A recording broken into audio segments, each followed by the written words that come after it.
I think it was said best by one of our city's leading infection disease experts, Dr. Robert Kim Farley at UCLA, when he said, "This is where we're at.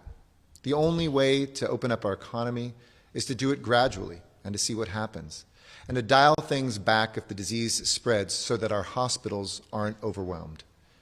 It's an imperfect science. There's no perfect way to both open up our economy, to try to preserve people's livelihoods and stem the economic suffering, while at the same time making sure that COVID-19 doesn't get the better of all of us." And that's exactly what's happening today. We've now tested more than 1 million people in Los Angeles County. Your city and county governments have stepped up to answer the call, to take unpopular steps, to make sure that there is access in all communities to deal with this unprecedented threat that, as I remind us every single day, is no less dangerous today than when it first came here, even as we get smarter in understanding how we can deal with it. But in recent days, the trend is clear. Cases are on the rise. The county recorded 2,002 new infections today, bringing our total to 105,507 diagnosed cases. And 595 of those 2,000 were here in the city of Los Angeles, a little bit under 30%, bringing our city of Los Angeles total count to 45,746. Hospitalizations are climbing. They haven't quite met our peak, but they're very close, just under 1,900 people who are currently hospitalized in our county hospitals because of COVID-19. And it's above our recent averages of about 1,400, which we've enjoyed for a number of weeks. And by enjoyed, I don't mean we enjoy that anybody is hospitalized, but it was evidence of the work that we were doing collectively and that we have to together return to. This spike in infections and in hospitalizations is serious. I know we're exhausted. I know that we let down our guard. I know some of us think that we're invincible, but this disease reminds us that we're not, and that we have to be vigilant, that we cannot let COVID-19 prey on when we get lazy or exhausted, or when we think this is behind us. We took this seriously in March. We took this seriously in April. We took this seriously in May when we sacrificed and we stayed at home. We stayed safer in our homes. We saved thousands and thousands and thousands of lives. That's something worth celebrating. And we need to show that same commitment right now to flatten the curve once again. We here in Los Angeles were the first major city to require face coverings, and we must continue to wear them. We were the first city to offer universal testing, widespread to all of our residents, with or without symptoms, and you need to get a test if you think you need one. We were the first big city to shut down public spaces and to prohibit group gatherings. And I want to remind you, you still cannot gather in groups. Whether you think you can get together to celebrate something like a birthday with folks who are not in your household, even if you know them or related to them, that is still prohibited. Gatherings and getting together with anybody, except for those you live with, will help spread the virus. And that's why businesses and places where people gather are closing or must operate differently. We're in a dangerous moment, and it requires all of us to take control of our collective future. We are powerful, and you are powerful when you make the right decisions based on the public health advice that we are told every single day by our public health professionals. We need to not let our guard down, Angelenos. We must also make sure that we implement temporary measures to bring these rising numbers back down. Earlier this week, Governor Newsom announced that bars would be closing in a number of counties, including Los Angeles County. And the county closed beaches, piers, and beach bike paths over the July 4th weekend, beginning on Friday, July 3rd, through Monday, July 6th. I spoke with Governor Newsom this morning, and I told him that I support regional action across cities and counties, because we are really one metro area here in Southern California. It's so confusing for our public when certain places have things open and other ones have them closed. And from a public health perspective, this works best when we're all playing by the same rules. I also told the governor that I support his I know difficult decision to close indoor dining at restaurants for at least 3 weeks. This is a painful decision, I know, especially for our restaurateurs, but it's a necessary one. And restaurants are absolutely not closing. They have never closed during this entire crisis. They can continue to offer takeout, pickup, delivery, drive-through, and outdoor dining now. And my LA Alfresco program, together with the City Council that we have launched, helps restaurants and permitted street vendors to be able to quickly add outdoor seating with streamlined, no-fee temporary permits to be able to eat in our outdoors where it's safe. So far, on our sidewalks, our private parking lots, and portions of our city streets, we've seen 560 of our restaurants receive these outdoor dining permits. And we encourage all restaurants who have not yet been able to sign up. Let us work with you and see if there's a space or a place adjacent to your restaurant where we can make sure that you too can continue to serve customers at coronavirus.lacity.org/LA Alfresco. And I hope our residents will continue to support our city's wonderful restaurants. You just cannot eat inside for this at least 3-week period. To be clear, everything we do is not going to make things better. I want to be straight with everybody. For anything we do today, we won't see the benefits for 2 to 3 weeks. That's how this disease works. Just as we're learning from 2 or 3 or 4 weeks ago what the impact has been of us letting down our guard or some of these openings happening as well. My goal is to make enough progress so that we can say by the end of the summer, we're looking at opening schools in the months ahead. I know that these changes are really hard, especially for businesses that are facing the worst economic crisis since the Great Depression. Our unemployment rate is 21% in Los Angeles County. I know the pain that Angelenos have felt. It's why we launched our Angeleno card program. It's why we made sure that there were bans on evictions. It's why we're going to continue to roll out things to help everyday Angelenos, even as we advocate at the federal level as well. Too many people are still hurting. And as they sacrifice and stay safer at home, our workers need expanded federal unemployment insurance benefits to continue after July 31st. That date is weighing on the shoulders of the breadwinners in our families like a heavy anchor. The economic crisis that accompanied COVID-19 won't end anytime soon, certainly not in a month's time. Nobody believes that. So it's time for our Congress and our President to step up and to continue that help. These are Americans, and I'd want to remind whether they are immigrants or not, everybody who contributes to America's prosperity and our safety deserves help, and I hope that this time we will not discriminate against anyone, whether it's an immigrant, the spouse of an immigrant, a child of an immigrant. No matter who we are in the economy, we all are precious and need that help from Washington, D.C. And so I'm calling on Congress to ensure that this emergency lifeline remains in place, and that legislation introduced today by Senate Minority Leader Chuck Schumer and Senator Ron Wyden of Oregon would do just that. And while we don't know what tomorrow's jobs report will say, we know that there are millions and millions of Americans who are not working, and for many who are still working, their hours have been greatly reduced. Expanded federal unemployment insurance benefits must be a core part of a coronavirus relief package that Congress negotiates this month, and they must help states and local government as well. The House of Representatives has already passed the HEROES Act. It's time for the Senate to step up and do the same, to preserve jobs, to help our economy, and to ensure critical city services delivered by frontline workers who are helping save lives today are not endangered by Washington's intransigence. I want you to know that together with the state and the county, we are continually assessing where the virus is going, that the pain points in our reopening, and that those pain points are guiding our decisions about what we do moving forward, how we change course or what we reopen. So let me make it clear, absolutely crystal clear, to any business refusing to go by operating guidelines. And I said this 2 nights ago.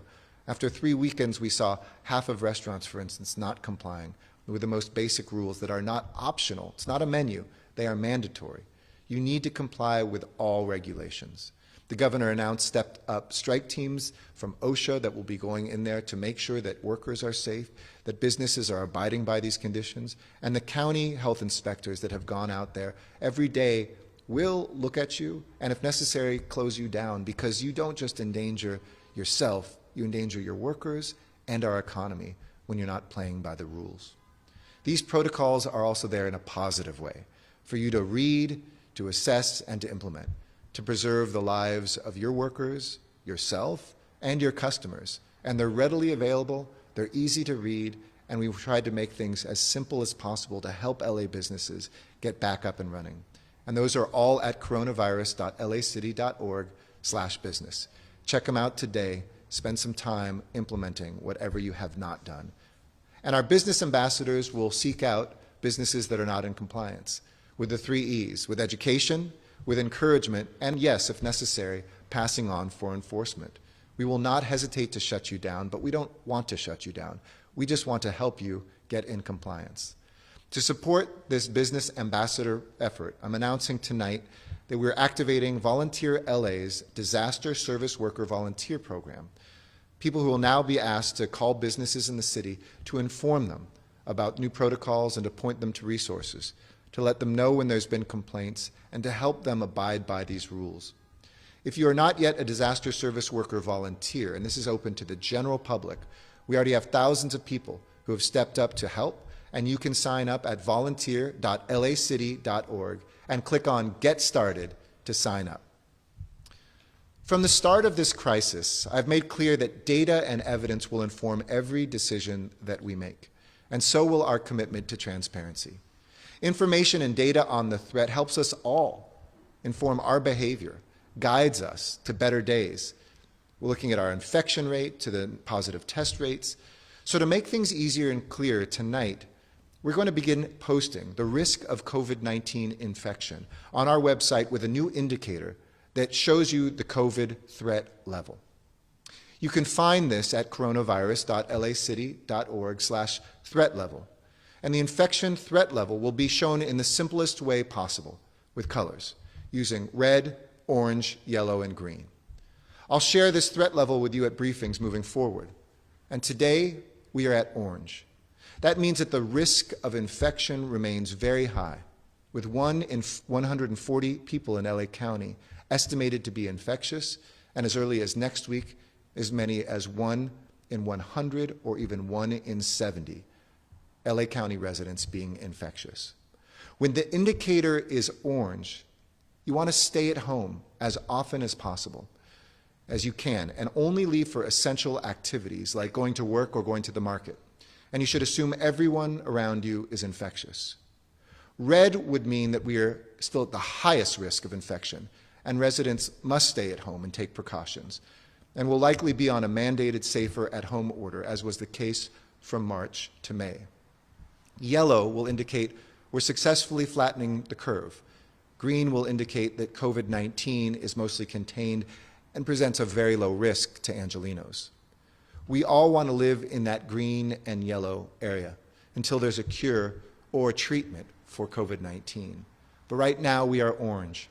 And as I mentioned, 6 out of the 7 critical indicators are heading in the wrong direction, while deaths continue to go down, although today we saw deaths creep up from yesterday. The other 6 indicators have shown that our hospital capacity is being taxed, that our positivity rate is going up, that the number of cases has surged, and so we are in orange, and we recommend that you stay at home whenever possible. We're working closely with the County Public Health Department to identify also where COVID outbreaks are happening. Instead of taking a cleaver and shutting down everything, we want to find those places and spaces, those populations and the people who are disproportionately becoming infected, so we can surge resources there and address that without having to shut everything down. This includes 20 skilled nursing facilities where we are sending our mobile testing so that residents and staff can get further testing in places where we've seen some outbreak. Infections overall, though, I'm proud to report, at our skilled nursing facilities have decreased significantly, and we've cut deaths in those areas by more than half. But additionally, we're seeing outbreaks, and we're very concerned about these, at several factories in the central and south LA parts of our city. Many of the workers who work in these factories are low income. Some of them speak English as a second language or non-English speaking. They may not have a car or available time to go to a COVID drive-through testing center. These workers can unknowingly take their virus home to them in dense residential areas, which poses a threat to all the people who live with them and their neighbors, especially those who are older or who have underlying health risks. So to help the county address these outbreaks in LA, we're going to be sending our COVID mobile testing teams to test directly at these sites. We know that many factory workers come into close contact with each other on the factory floor, that as hard as we try, the 6 feet physical distancing rule is getting broken. And to help reduce the risk of infection, these workers should wear both a face covering and a face shield. Wet Design, which is a local firm that I've mentioned, an innovative manufacturing firm that does the fountains that we love in places like Bellagio and Las Vegas and other places, they stepped up in this crisis and started to manufacture face shields as part of our LA Protects manufacturing initiative. And today they have donated 10,000 of these face shields for our factory workers, as well as 5,000 for some of the most vulnerable Angelenos in nursing homes. And I'm also grateful to our team at Logistics Victory LA. Utilizing a donation from Harbor Freight, Logistics Victory is able to immediately give 9,000 face shields to our factory workers at no charge. We're going to roll these out to make sure our workers are protected, that their families are protected, and that our city is protected as well. So if you're a manufacturer or you work at a nursing home in the city of LA or you operate one of these facilities, please go to laprotects.org to let us know that you need face shields, and we'll get them to you. And anyone can go to laprotects.org to secure supplies as well. These are still very tough times for Angelenos. I wish I could just come and say things are always getting better, but they won't always. We'll have to learn and quickly change. We'll need to sometimes ramp things up and sometimes ramp them down.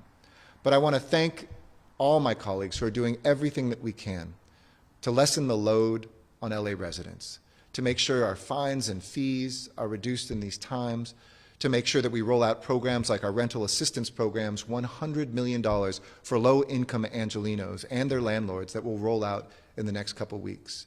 I thank our City Council, I thank our Board of Supervisors, and my fellow mayors and council members in our neighboring cities for doing the right thing to step up and to help mitigate the impact of this unprecedented crisis. I know with August just around the corner, a lot of people ask me and fellow parents, what's going to be happening with schools in the Southland? Will kids be able to return to classrooms in this fall? Will they be safe on campuses? Are we going to find ourselves unable to go back to work? Because for so many adults, if our children are not in school, we can't imagine being at work, and our children are going to need us to help them with their studies at home. That's a decision that's not just up to our school districts, who I know are working hard to prepare for, if the numbers are good, being able to open. It's also up to each one of us. If we are able to dial back the infections, we can see our schools open up in the fall. But if we don't keep protecting ourselves and our families, schools may not be able to open. So we need to make progress now. We need to make a commitment, a recommitment now, to bending this curve and doing the right thing, making the right decisions even when they're painful, even when we're sick of being at home, even when we want to see each other. We know that's when this disease thrives. So it's up to us and our decisions. To young people, I remind you, you're not immune. It is not a time to get together and to party with folks who are not in your household. To the young people that are abiding by the rules, thank you. To seniors and those with compromised immune systems, you need to stay at home for sure in these 2 weeks and go out only when you absolutely have to. The 4 things I've said: be respectful and wear a mask and/or a face shield. Be responsible. Maintain your physical distance. Be safe. Clean surfaces and wash your hands. And be proactive. Make sure that you're getting a test if you need one. To reiterate, everyone should know about the testing options that they have. You can go to coronavirus.lacity.org/testing. Of course, over the weekends and with the holidays, they won't all be open, but we're working with volunteers and making sure that there are tests throughout the rest of this week and beginning after the holiday next week. And everyone should be responsive. If you get a call from LA County Public Health, from a contact tracing team that appears on your phone as LA Public Health, please answer. And if you're away from your phone, please call them back. And please be honest. We're seeing anecdotal evidence where people are saying, oh, I was only in contact with 1 or 2 people. Maybe a factory worker who's worried that saying everybody else's names is going to get her in trouble. Worried that because it's government, that maybe they're going to share your information with somebody else. All of that is false. Nobody will ask you about your immigration status. We need to know all the names to protect their lives. If you don't share those names, they could be at risk. They could lose their lives or their family members. And so help us make sure we can track and trace where this disease is living here in Los Angeles. And everyone should be wearing your face covering. I'm not asking you, I'm telling you. If there's no mask, there should be no service. In any of the places where we shop, where we work, if you're in contact with another person, wear that mask as a way of saying, I care about you. That you care about that frontline worker who's still going to a grocery store today when 1 out of 140 people that steps in there is infectious. To that nurse, to that tech, to that doctor who is still in a hospital today as those beds begin to fill up again. Wear that mask and say their lives are important to you. And everyone should cancel their in-person plans for July 4th. Gatherings with people who do not live in your household are not allowed. I loved what our governor said. You know how to express your patriotism this year? It's not going to be at a fireworks show. It's not going to be at a barbecue. It's going to be wearing a mask and keeping your distance. That says you love your nation and the people who live in it. So Los Angeles, don't let up. I know you can do it. You are powerful when you exercise that judgment, when you make the right decisions, and you take back this moment from COVID-19 and return it to the people of our city. We know what we need to do, so let's all stay safe, let's all stay healthy, and let's all stay at home. Strength and love and justice, Los Angeles. With that, I'll be happy to answer questions. Thank you. And first we turn to the line of Claudia Piscuda with KNX News Radio. Please go ahead, your line is open. Good evening, Claudia. Hi. I have a couple of questions. You mentioned testing appointments, and county officials said earlier today that all the appointments for this week at the county and city sites are filled. So if you could address that. Also, I'm wondering your reaction to LA Unified slashing the school police budget and the resignation of the police chief in the wake of that.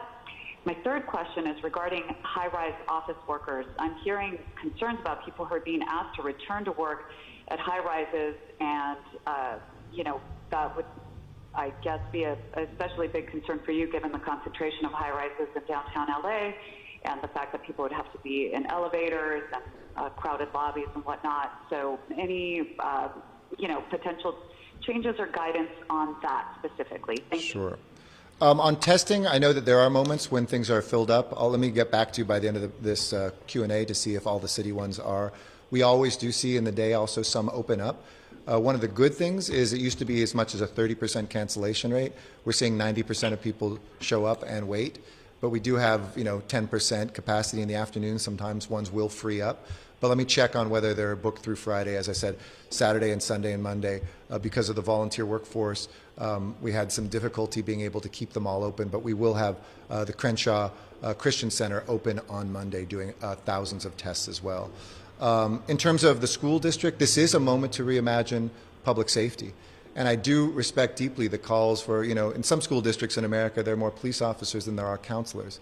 Here in Los Angeles, I think there will always be a need for public safety. We have campuses that have to be protected on weekends and after hours. I do think for our youth, as much as we can, look at a public safety approach where people maybe are not in uniform and not with weapons, where we can, just as we're doing here in the city, look at not putting everything on the shoulders of police officers, that is very healthy. In terms of the police chief, I have a ton of respect for him. Chief Chamberlain is a good man. I don't know any of the particulars of his decision there, but I'll just say good things about him because I've worked with him over the years when he was part of LAPD and have a ton of respect for him. I do think a task force is the right way to do it. These things require not just, moments where you do something to check off a box or moments where we pander. This is moments for policy, maybe less pandering and more pondering. And I think in this case, having a task force is just doing that, giving us time to think, giving us time to reimagine, and doing it in a responsible way. So I'm very supportive of that journey and glad that that passed at the school board. I should also say I'm glad that the City Council today was able to pass the $150 million of reimagining some of our own budget money and to put that into investments in preventing crime, in new ways of looking at public safety, in relieving some of the pressure on our police officers. And while that doesn't come exclusively from our police department, that's shared across our departments, no department is exempt from that. And so thank you to the City Council for that. So and finally, in terms of the high-rises, I hope I'm getting all three questions that you said. Yeah, high-rises. Nobody is obligated to go to work under the current orders when you still can work at home. And I want to reemphasize that for employers and bosses out there as well. And it is the public health advice that if people can still telecommute, they should telecommute. So, in terms of people being forced back in high rises, I know that there's been tremendous and good work done by our building owners in terms of the elevator protocols, cleaning. I'm confident in what they've done. But I do want to remind employers that employees are not obligated to return to work if they still can telecommute, and that we should, especially in this time period of these next 2 to 3 weeks, make sure that that is the policy. We're adding Monday appointments, I'm told, as well, in about 5 minutes, so those should be opening up. So let people know that over the long weekend there will be ones available on Monday, but I guess right now it is booked through Friday. As I mentioned, you can always check back in the afternoon. Sometimes there's ones that free up. Thanks, Claudia. Next question. Or questions? And next we turn to the line of Joel Pollack with Breitbart News. Please go ahead. Hey, Joel, how you doing? Hi, Mayor. On some of the earlier calls, you warned people that there was still a risk if they went out to the George Floyd protests. And I'm wondering, first of all, if you think that those protests with the tens of thousands of people had some effect on the spike. And then secondly, there have been a lot of reports in a variety of outlets, local media, that morale in the LAPD is at record low and police officers don't want to show up for work or they want to retire early and they're not sure how they can continue. So I was wondering if you could comment on that. Sure. Let me pick up that one too. I don't think we have to choose between holding police officers accountable and also having a ton of respect for who they are. I know that some people hear that through their ears, get angry with both of those statements, but I'm never going to choose between those two. And I do acknowledge that. I've taken time myself to stop and talk to police officers, to go on some ride-alongs, to tell them that, the future may seem scary, but it shouldn't be. It's something we need to embrace together, that policing always evolves, and that I want to listen to them and their frustrations and apologize for anything that may have been reported or misreported. For instance, I never have said that LAPD officers were killers, but that was something that was put out there, and I said, I just want to say I'm sorry for the pain you might have received that with, because I did not say that, and I would not say that. I've seen heroic work that our police officers have done. I've also seen behavior that has no place in our department and should, not only in the tactics, but sometimes the culture, be eliminated from our department. You can't run away from either of those things, and I want to lift up who our public safety, our peace officers are, while also asking for all of us to reimagine. There is such a weight on their shoulders right now. We need them to feel good about who they are and what they do, but we need to make sure that that's also not having an impact on people who live here and pay their and my salaries in a negative way. And I think study after study shows across America there's some things we have to fix with that approach, and that should be done together. So I invite them to be at the table. I saw good signs, for instance. I know everybody always pits unions and leaders and activists against each other. We saw our police union take out ads with 2 other police unions in the state embracing important reforms that 2 or 3 years ago would have maybe been unthinkable to hear from a union. There's always a place at the table for anybody who is serious about this work. And to our officers out there, I want them to remember why they became police officers. I go to nearly every single graduation, and I talk to every single recruit as I go down the inspection line. I hear where they're from and how they often grew up here in Los Angeles, or an immigrant who moved here with the dream of becoming a Los Angeles police officer. I know that they have put themselves, their bodies on the line, where they sometimes know that they might not come home to their families, and we need to recognize that. But that's not mutually exclusive from an agenda of making sure policing is reimagined in our country too. We've done that at other important moments, and we should not shrink away from that, whether it's in our school district or whether it's in our Los Angeles Police Department. So I want to lift that up. In terms of the protests, I talked again with Dr. Ferrer about that this morning. She does think some of the spread did come from our protests. It's not the act of protesting. That's a great and American thing to do no matter what your opinion is, and I will always fight to protect that. But protesting without maintaining physical distancing, without wearing your mask, without having sanitizer, we just have to be smart. We have to use that whether you're at a protest or at your home, whether you're in your workplace, or whether you're out shopping. These rules don't change, that we should be responsible. You know, we should wear a mask or a face covering, or face shield, excuse me, that we should wash our hands and sanitize surfaces, that we should maintain our distance. And yes, I'm glad to see many people being responsible and proactive with getting tests. And I'm glad that we were able to ramp that up to meet that demand. I know it's tough with a holiday weekend, but we were able to meet that demand this week. We'll continue doing that, and we won't rest until we know where this disease is and let people know how they can protect themselves. Thanks for the questions, Joel. Next question, please. Next, we turn to the line of Nick Goldberg with the Los Angeles Times. Hey, Please Nick. go ahead. How are you? Hi, how are you doing today? Good. Good to hear you. Good. I'm wondering, are individuals who violate the mask rules being ticketed by the LAPD, or are those rules being enforced in any other way? And if not, why not? They're not being ticketed. We've gone over this a few times, but let me restate just from a public health advice perspective. This is really on all of us. Even if you gave tickets out, that would not be something that public health professionals recommend is the best way to get compliance. The best way to have compliance is to educate people and to encourage people and then to provide.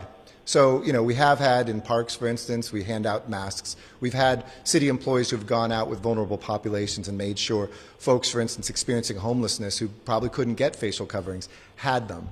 Factory workers who can't afford it, the face shields from today. That is much more bang for buck.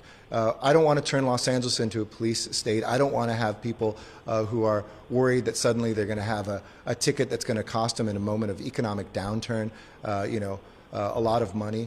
It is important for us to lead on this. Where we do see people blatantly violating or trying to infect somebody or saying that they, not wearing a mask and I have COVID-19, yes, we have had law enforcement engagement with them. But this is on each one of us. I don't think there's, places that have effectively shown fines outside of more authoritarian states are the right way to get compliance. And here in Los Angeles, our numbers have been strong. There's easy ways to always find somebody. There's somebody in a park, there's somebody on a beach, there's somebody who's not wearing masks. But, as we looked in Metro, for instance, we handed out to our customers masks. We have 95% compliance in the latest study that we showed out of LA Metro on our buses and trains. Those seem to be the more responsible way to help people, to educate them, to encourage them. If we see widespread non-use of masks, yes, there could be some enforcement, but again, it should be enforcement that's, hey, can I get you a mask? You're not compliant, not slapping somebody with a ticket. We also want to make sure that that goes straight through for our own employees too. And we don't hold ourselves to we don't hold ourselves immune to that. Whether I know there's folks who said, I saw a police officer who wasn't wearing a mask, I saw a city rec and parks worker who wasn't. It's my expectation that all of us, including city employees, will abide by those laws. Thanks, Nick. Do you want to follow up on that or anything else? Okay. We'll go to the next question then. Thanks. Can I conclude from that you're satisfied with the level of compliance? No, I'm never going to be satisfied with the level of compliance short of 100%, but I just also know giving tickets won't get us to 100% either.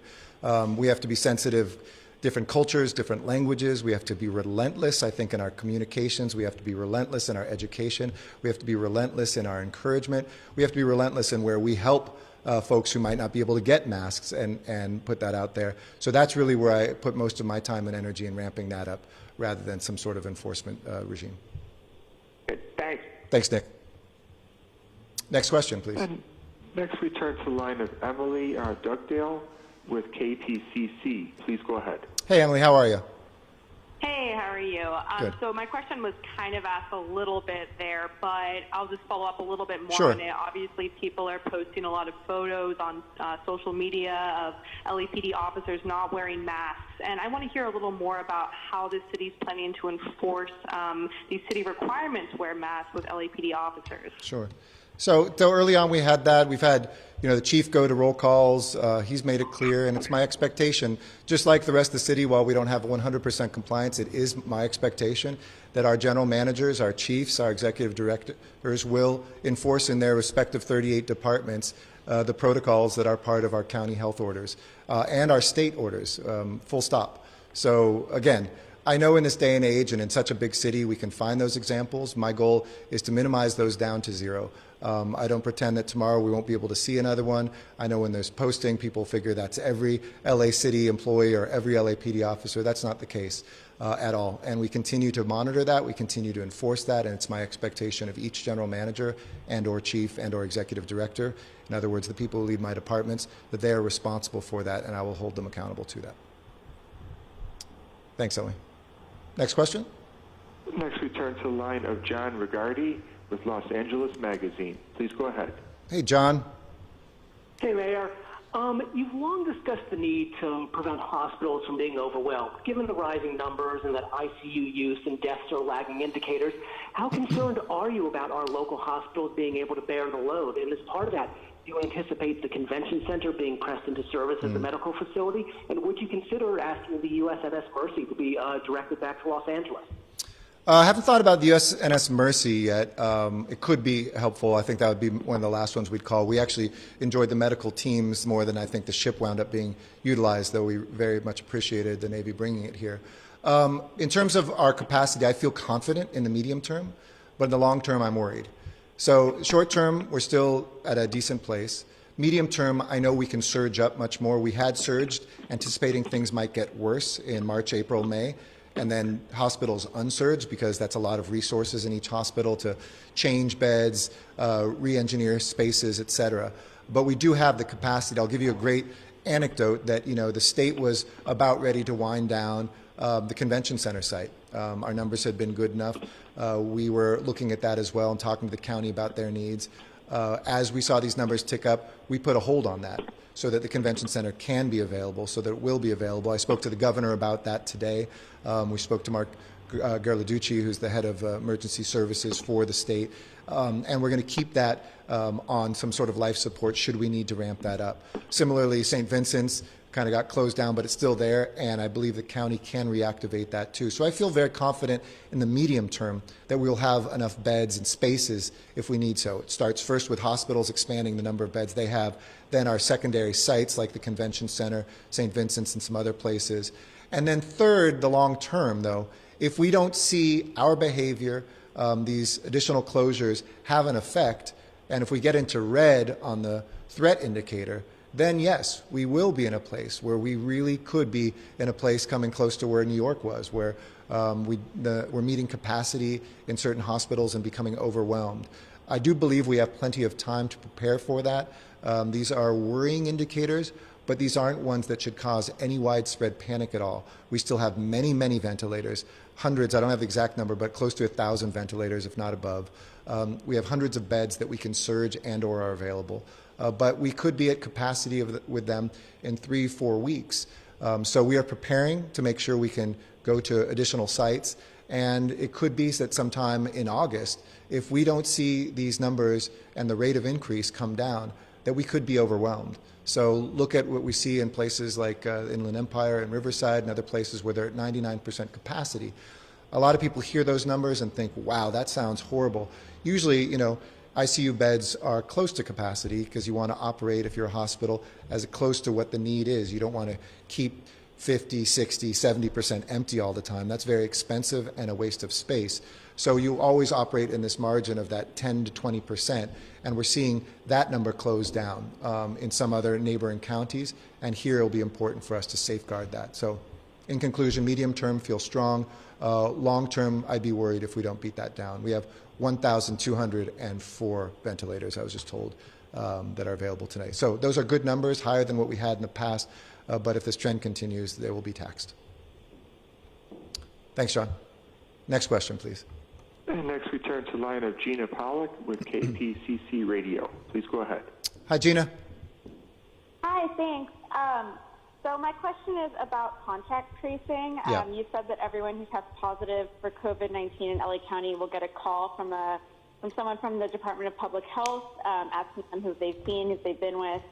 And so I'm wondering if, as a result of those calls, we know where the recent spike in infections originated, or at least some of those clusters.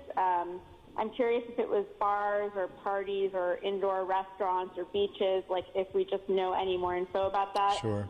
And then also, you mentioned that a couple factories were the sources of outbreaks. Can you share the names of those factories with us? So that's LA County Public Health. I'm going to ask you to ask them to make sure, because I'm not sure if that's confidential or not. I know that one was at least in the apparel industry. We've seen, there's no one easy answer to that. And it's something that I ask all the time, partially because the data isn't that precise, but partially too because it is really widespread. There's not one particular place this is happening. I think all of us have let down our guard, whether it's employers, whether it's young people getting together, whether it's folks having kind of celebrations by not saying that they are. I'll give you a couple more anecdotes. One I shared a couple nights ago that that Dr. Frere mentioned to me, that there was a wedding celebration that was had, and it was all family members. It was just 30 people. They went out to dinner together. They didn't call it a wedding celebration, but they went on with a wedding and all got together, and half of them are infected.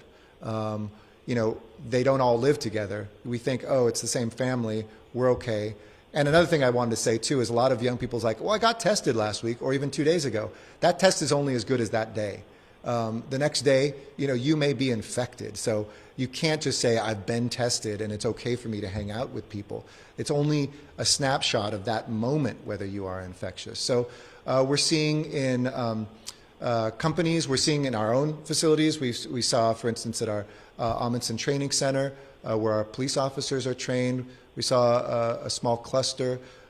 We've seen them in public spaces. We've seen them in private spaces. So there's not really one. But we did see a number of factories that are in central Los Angeles. We saw some here in the kind of produce mart area. We saw some that were in South Los Angeles.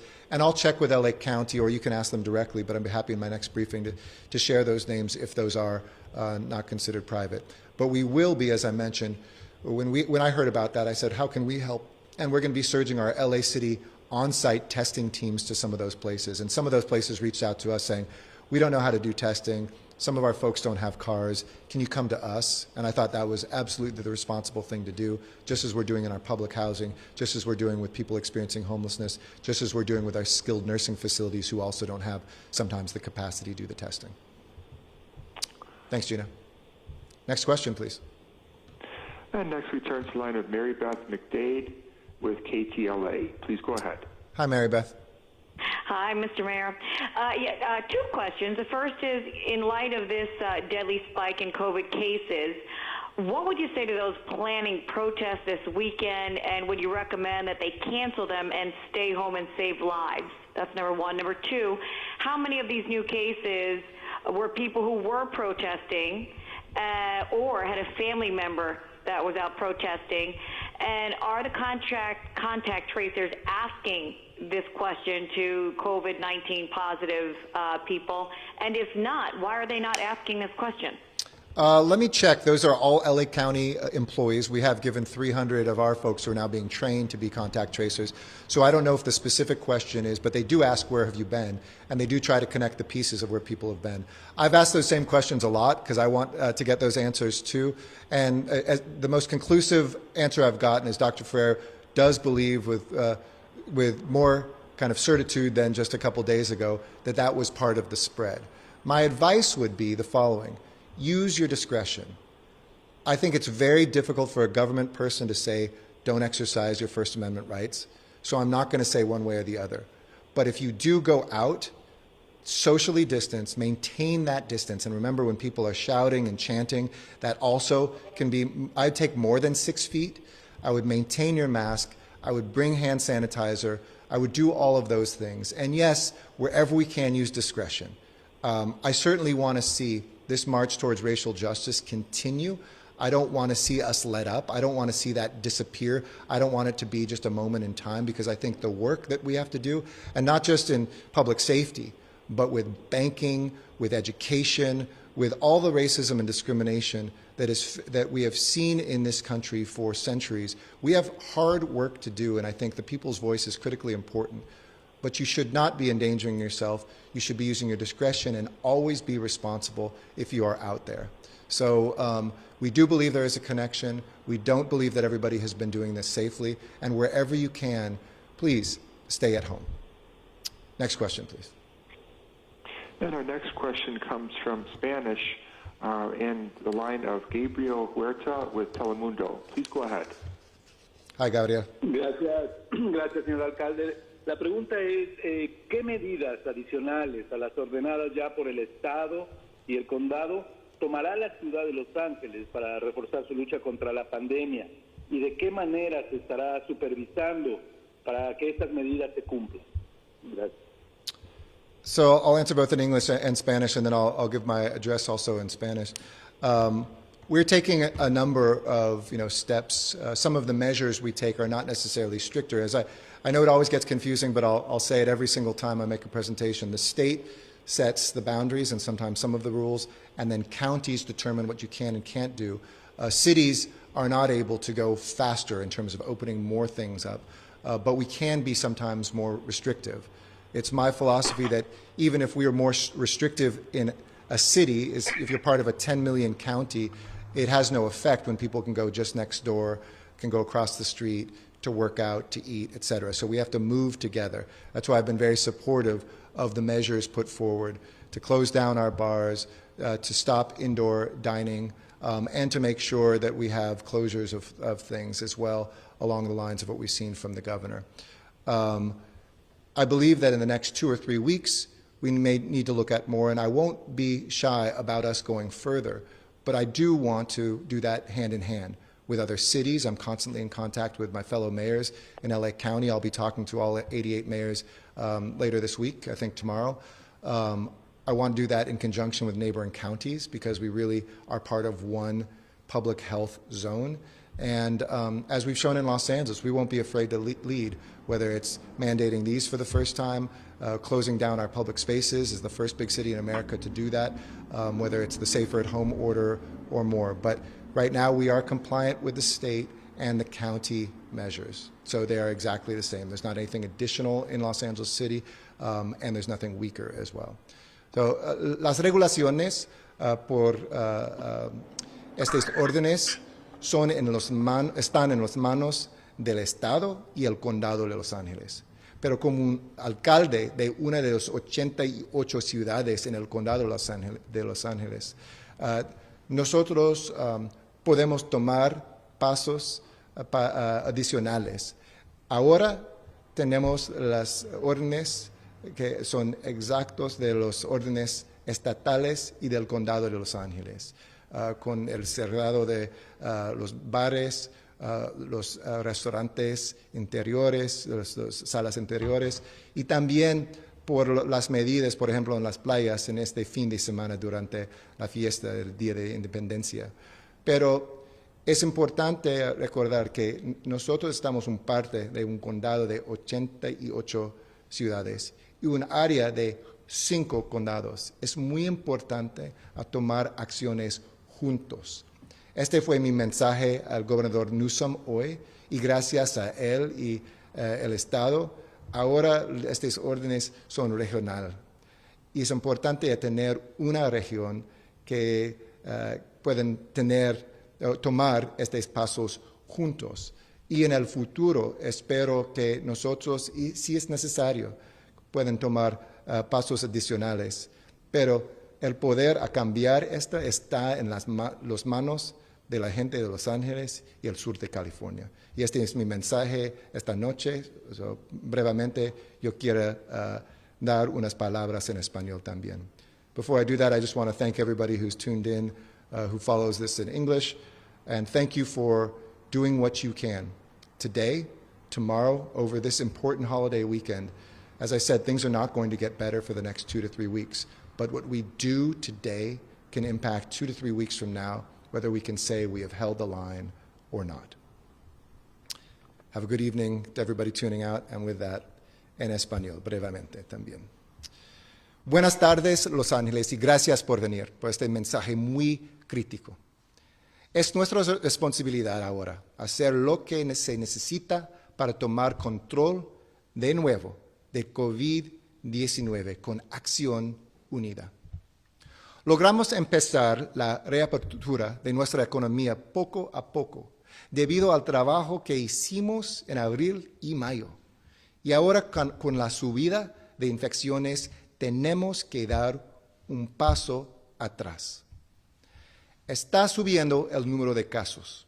Hoy el condado nos informó de 2,002 nuevos casos. En total tenemos 105,507 casos positivos en el condado de Los Ángeles. Entre ellos, 595 están en la ciudad de Los Ángeles, más o menos 30%, llegando a un total de 45,746 casos positivos en la ciudad de Los Ángeles. Las hospitalizaciones están subiendo también. Hemos llegado a 1,900, lo cual es más del promedio de 1,400 en estos meses pasados. En marzo y en abril nos quedamos en casa y salvamos a miles de vidas. Y necesitamos mostrar este mismo compromiso para aplanar la curva ahora. Éramos la primera gran ciudad para requerir el uso de coberturas faciales y todos debemos continuar a llevarlas. Y no podemos juntarnos en grupos. Juntarse con personas que no viven contigo es una manera de propagar el brote. Y por eso los negocios y lugares donde la gente se reúne están cerrando o deber operar de manera diferente. Y los trabajadores en estas industrias tienen derechos. Es su derecho a demandar su cobertura facial. Y tenemos ayuda para todos los trabajadores en Los Ángeles en un minuto. Esta semana el gobernador cerró los bares y el condado cerró las playas, los muelles y senderos para ciclismo en las playas durante el fin de semana de julio, empezando el 3 de julio hasta el lunes 6 de julio. Hoy también, con mi apoyo, el gobernador anunció que es prohibido comer dentro de restaurantes. Sin embargo, los restaurantes no están cerrados y nunca han cerrado durante esta crisis. Todavía pueden ofrecer comida para llevar o comedores al aire libre. Y mi programa de LA al fresco, ayudará a restaurantes y vendedores ambulantes con permisos temporales sin costo para comedores en las aceras y en estacionamientos privados y porciones de calles. Hasta ahora, más de 560 restaurantes han recibido permisos temporales sin costo para comedores al aire libre. Para registrarse, por favor, visita la página coronavirus.lacity.org/diagonal al fresco. Y espero que nuestros residentes continúen apoyando a nuestros restaurantes. La crisis económica que ya ha llegado con el COVID-19 no se acabará pronto. Y le estoy pidiendo al Congreso que asegure que el apoyo de emergencia continúa y la legislación de los senadores Schumer y Wyden hará eso. Quisiera que sepan que junto con el Estado y el condado estamos siempre monitoreando la propagación del virus y esto guía nuestras decisiones para avanzar. Y para ser muy claro con negocios, tiene que cumplir con todos los reglamentos para reabrir. por sus clientes y también por sus trabajadores. Y todos los protocolos están en la página coronavirus.lacity.org/business para proteger a sus empleados y sus clientes. Nuestro programa de embajadores para negocios estará visitando negocios que no cumplen.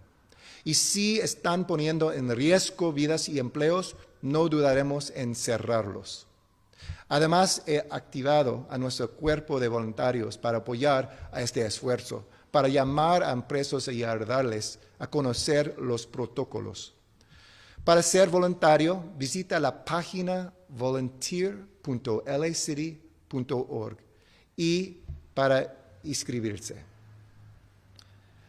Para continuar mi compromiso a la transparencia de datos para ver que está guiando nuestras decisiones, empezando hoy, estaremos publicando el riesgo de infección en nuestra página web, coronavirus.lacity.org/risk. Y esto se hará de manera muy simple, con colores. Hoy estamos en naranja. El riesgo de infección está muy alta con entre 140 personas infectadas en el condado. Y esperamos que en las semanas que vienen esto estará subiendo. Cuando el color está de rojo, deben quedarse en casa y solo salir para actividades esenciales. Anaranjado, estamos en anaranjado, discúlpame, indica que deben tomar precauciones. El amarillo indica que estamos aplanando la curva. Y verde indica que presenta un riesgo muy bajo para angelinos. Otra vez, hoy estamos en anaranjado.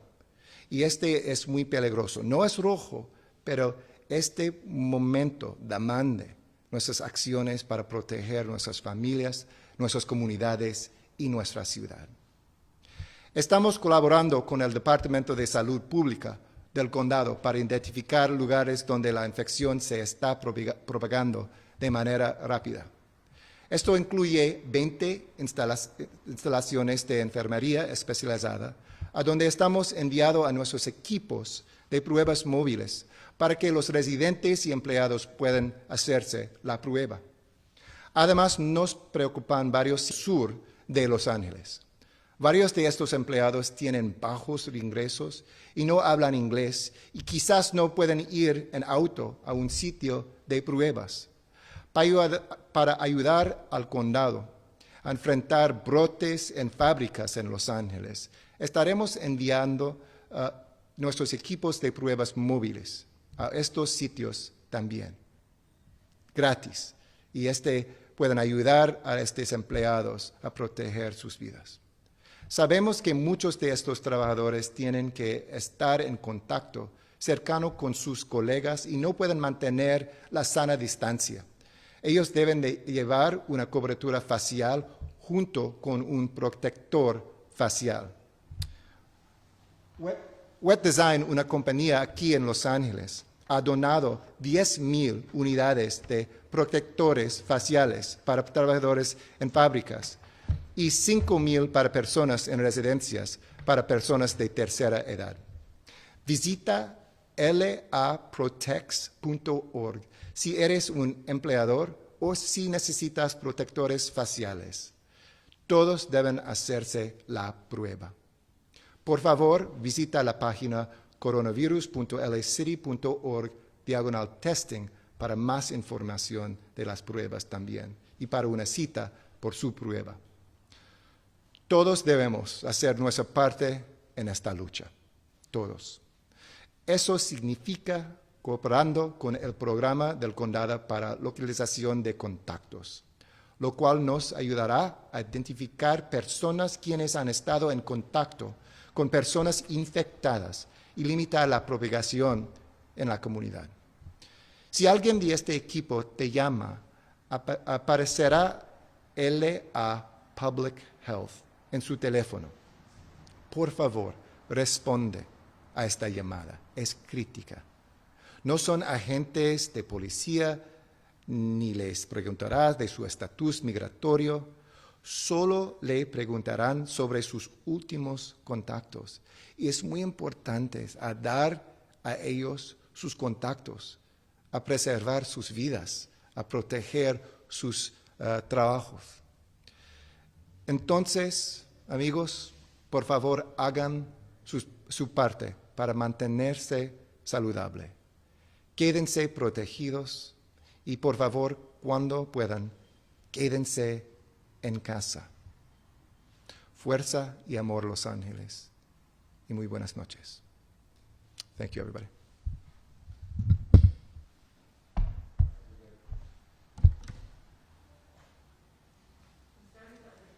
The